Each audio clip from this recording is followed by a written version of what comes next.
You are most welcome. कैसे हो आप सभी? उम्मीद करता हूँ बहुत अच्छे होंगे। ठीक है, तो आज फिर एक क्वेश्चन लेकर के आपके सामने प्रेजेंट हुए हैं। 2015 में पूछा हुआ है, 4 मार्क्स में। अच्छा क्वेश्चन है, हमें लगा कि ये क्वेश्चन आने लायक है, तो आपके सामने आ चुके हैं लेकर के। और दोस्तों, आपसे एक रिक्वेस्ट और करेंगे हम कि अगर आप हमारी वीडियो को पसंद कर रहे हो तो वीडियो को लाइक करें भाई, ठीक है, शेयर करें। और अगर चैनल पर नए हो और आपको लग रहा है कि हाँ ये चैनल अच्छा है, यहाँ से हमें कुछ ना कुछ मिलेगा, तो उसे सब्सक्राइब भी कर लें। ठीक है, क्या ही जा रहा है आपका। और हमें मोटिवेट करते रहें थोड़ा। हमारा मोटिवेशन दोस्तों आपका प्यार और सपोर्ट है बस। ठीक है, तो आप उसे तो देते रहिएगा, ठीक है, ताकि हम आपके लिए और अधिक से अधिक मेहनत करने की कोशिश करें। ठीक है, तो चलिए दोस्तों, और एक रिक्वेस्ट आपसे ये है कि आपको अगर कोई कमी दिख रही हो तो दोस्तों आप हमें उसे बता सकते हैं कमेंट करके। ठीक है, आप हमें एडवाइस भी दे सकते हैं, हम आपकी बात को मानेंगे। ठीक है, कि हमें मतलब अपने इस चैनल पर क्या इम्प्रूवमेंट करने की आवश्यकता है। ठीक है, बस हम आपके लिए ही यहाँ आए हुए हैं दोस्तों, इस प्लेटफॉर्म पर। ठीक है, और हमारा उद्देश्य केवल आपको ही सेटिस्फाई करना है। तो आप हमारी कमियों को बताएं, ठीक है, ताकि हम उन्हें दूर करें और अपने ये जो प्लेटफॉर्म है, आप लोगों का ये जो प्लेटफॉर्म है, इसे और बेहतर से बेहतर बना सकें। तो चलिए शुरुआत करते हैं आज के अपने इस क्वेश्चन की। क्या है question? The side of an equilateral triangle is increasing at the rate of 2 centimeter per second. At what rate is its area increasing when the side of the triangle is 20 centimeter? Please try to understand it.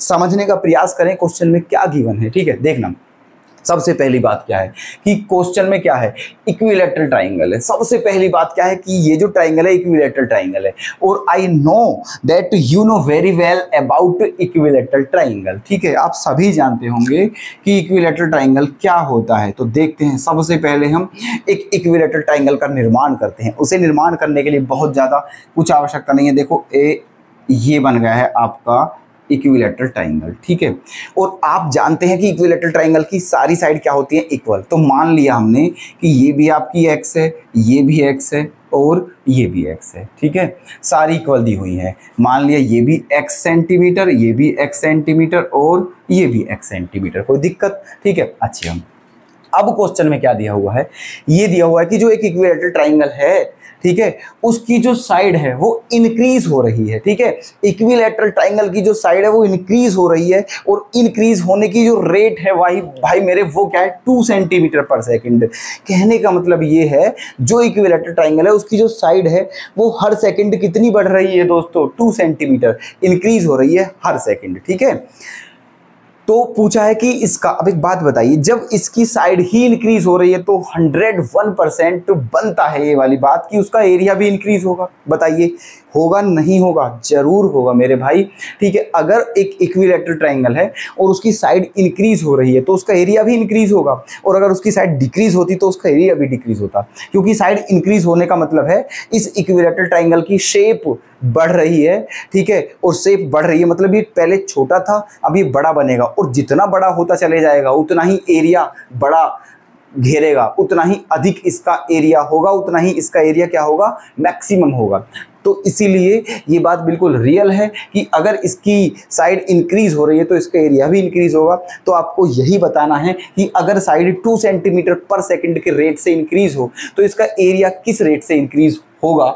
अगर इसकी side क्या है, 20 centimetre, last में दिया हुआ है कि इसकी साइड क्या है, 20 सेंटीमीटर। ठीक है, अब एक बात समझना, आप ये गलती मत कर देना, कभी सोचो आपकी इक्विलैटरल ट्राइंगल की साइड दे रखे 20, तो हम यहाँ x क्यों माने, यहाँ पर 20 रख लेते हैं। तो अगर मेरे भाई, मेरी बहन, जो भी हो आप सभी, ठीक है, मेरे दोस्त, है ना, अगर आप स्टार्टिंग में ही यहाँ 20 रख लोगे तो फिर आखिर करोगे क्या, आप हमें बता दीजिए। ठीक है, आपको dA/dt बताना है, एरिया की रेट ऑफ चेंज बतानी है, तो फिर वो कैसे निकालोगे, वो कैसे पॉसिबल हो पाएगा। ठीक है, तो इसीलिए ये बात ध्यान रखना है, स्टार्टिंग में आपको ये x ही मानना है, मतलब कुछ भी मान सकते हो, x a y कुछ भी, लेकिन 20 नहीं रखोगे, 20 लास्ट में रखेंगे। समझ गए? ठीक है, चलिए आते हैं टॉपिक पर।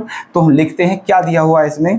इसको गिवन था, आपको गिवन क्या था, dx/dt इक्वल्स टू 2 सेंटीमीटर पर सेकेंड, ये दिया हुआ था। ठीक है, और बताना क्या है, dA/dt dt, ठीक है। और क्या दिया हुआ है, x की वैल्यू कितनी दी थी, 20 सेंटीमीटर। यहाँ तक कोई दिक्कत, ठीक है, ये सब कुछ गिवन है, ठीक है। अब चलिए, अब क्या करना है, हमें एरिया की रेट ऑफ चेंज बतानी है। अब आपको पता होगा कि इक्विलैटरल ट्रायंगल का एरिया क्या होता है, ठीक है, क्या होता है, √3/4 साइड का स्क्वायर, ठीक है। देखिए क्या होता है, because area of equilateral triangle, ठीक है, ए इक्वल्स टू क्या होता है, √3/4 साइड का स्क्वायर, और साइड क्या माना है हमने, x, ठीक है, ये हो गया है। अब बस क्या करना है, अब इसका डिफरेंशिएशन कर देना है t के रेस्पेक्ट में, ठीक है, कर दीजिए differentiation with respect to t both side, ठीक है, दोनों तरफ का डिफरेंशिएशन करना है t के रेस्पेक्ट में। तो a का क्या हो जाएगा, dA/dt इक्वल्स टू √3/4, और x स्क्वायर का क्या हो जाएगा 2x, और इंटू x का क्या हो जाएगा dx/dt। यहाँ तक कोई डाउट किसी को, एवरीथिंग इज क्लियर, ठीक है। चलें आगे, चलिए अब क्या करना है, देखो यहाँ से है ना, dA/dt इक्वल्स टू √3/4। देखो x के प्लेस पर क्या पुट करना है 20, और dx/dt के प्लेस पर क्या रखना है 2, रख दीजिए, और आपका आंसर आ जाएगा √3/4 इंटू 2 इंटू x की वैल्यू क्या दी हुई है आपको 20, x के प्लेस पर क्या रखना है 20, और dx/dt की वैल्यू क्या गिवन है 2, यहाँ पर क्या रख दीजिए 2, ठीक है। अब क्या करें, देखो 2 2 जा 4, 4 से 4 कैंसिल, और आपका आंसर क्या आ गया है भाई मेरे, बता दीजिए जल्दी से, dA/dt, आपका आंसर आ गया है 20√3, और यूनिट क्या होगी, सेंटीमीटर स्क्वायर पर सेकंड, ठीक है, सेंटीमीटर स्क्वायर पर second. It is your final answer. I hope कि आपके समझ में बहुत अच्छे से आ गया होगा क्वेश्चन, ठीक है, ओके। चलिए दोस्तों, कल फिर से मुलाकात करते हैं, ठीक है, ऐसे ही बेहतरीन, आपको शुभकामनाएं, धन्यवाद।